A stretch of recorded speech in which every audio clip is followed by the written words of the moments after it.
Hello and welcome. This is Coach Jeff Mills, your host on The Elephant in the Room. Today's elephant in the room is the strange woman. And you may ask, why do I talk so much about negative, evil, ungodly women? Because God does.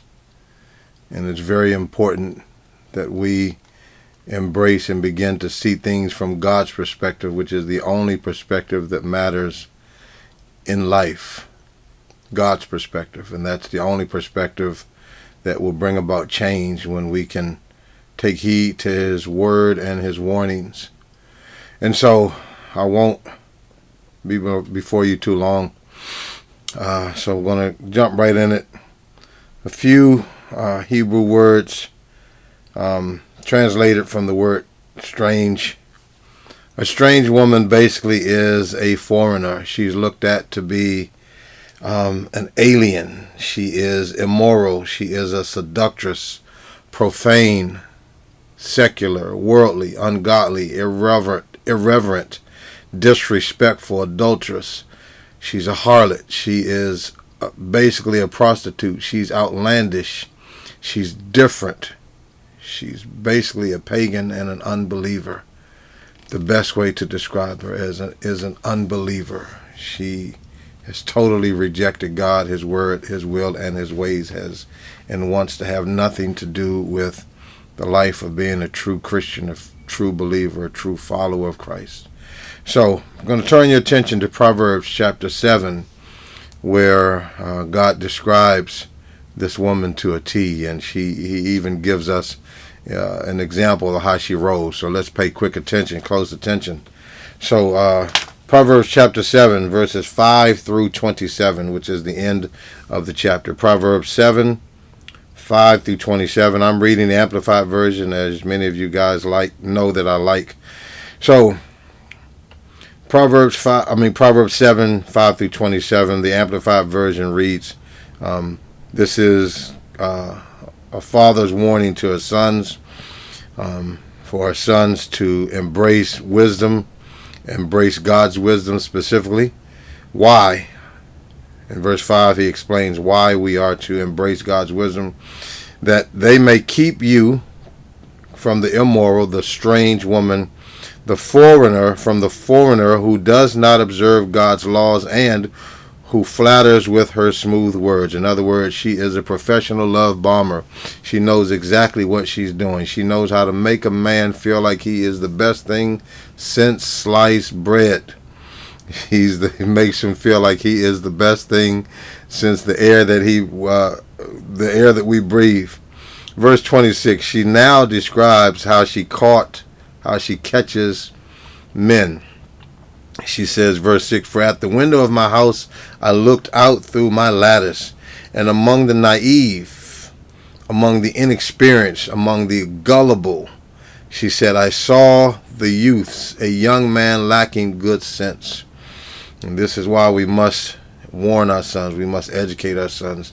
She said she saw this young naive man passing through the street near her corner, and he looked, and he took the path to her house in the twilight, in the evening, in the black and dark night, and there a woman met him dressed like a prostitute and sly and cunning of heart. Verse 11, she was boisterous. That means she was loud. She was just outrageous. She's just outlandish. She was just belligerent, just loud and rebellious, and she would not stay at home. How many women do you know who just cannot stay at home, can't sit still?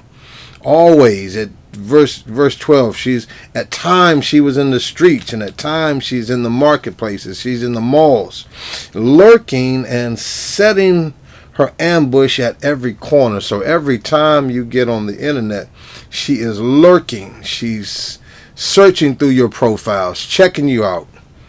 She has targeted many women, many men. She is a social media stalker.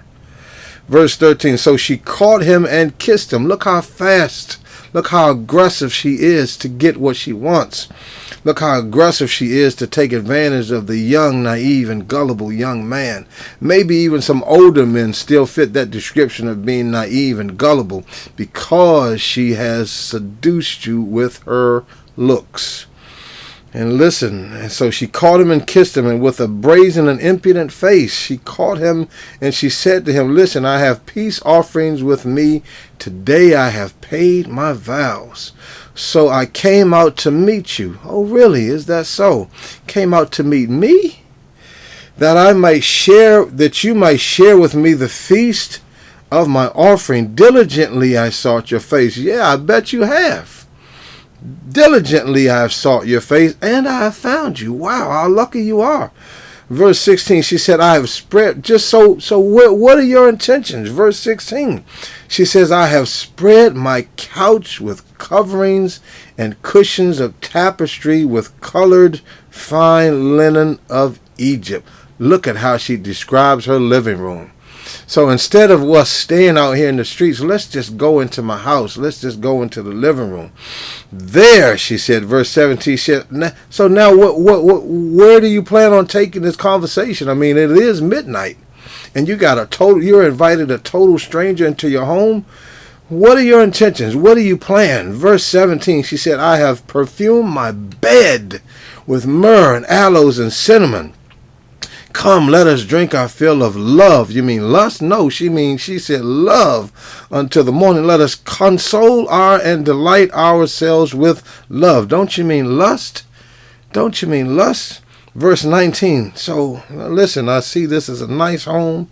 In verse 19, she says, for my husband is not at home. Oh, really? You married? So she's rated E for everyone. I mean, you married and then a total stranger can just walk right into your home, into your living room, and now into your bedroom, and your husband is not at home? She's rated E for everyone. There's no boundaries. There's no discretion whatsoever. So her husband is not at home. He's gone on a long journey. So don't worry about him coming home so soon. He's gone far away, and he's taken a bag of money with him. Wait a minute. Now, if your husband has a bag of money with him and he's gone on a long journey, why aren't you with him? Why aren't you with him? Something may be up with this one here. And he will come home at the dead point. So you don't even know when he's coming home, and you got me in your house, in your bedroom. With her many persuasions, she caused him to yield. With her flattering lips, she seduced him. And like most men who have been seduced, most men who their father have never taught them how to say no to a beautiful, seductress woman. Verse 22, suddenly he went after her as an ox goes to the slaughter, not knowing the outcome, or as one in stocks going to the correction to be given to a fool.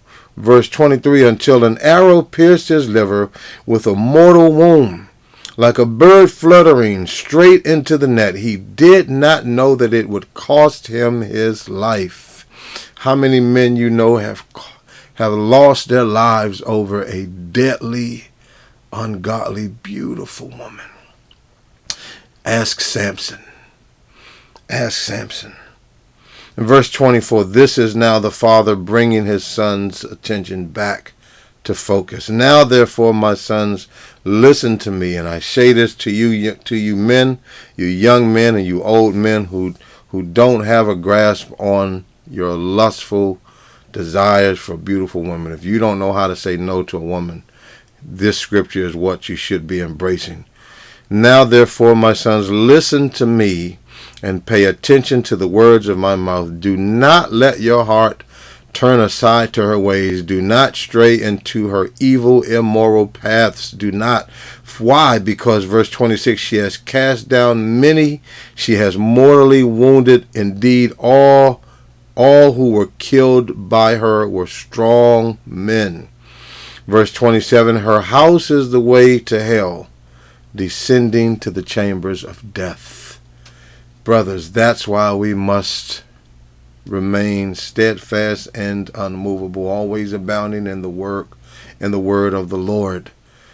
to avoid the strange woman, to avoid being love bombed, to avoid being seduced and manipulated and ultimately destroyed by this woman who means you no good.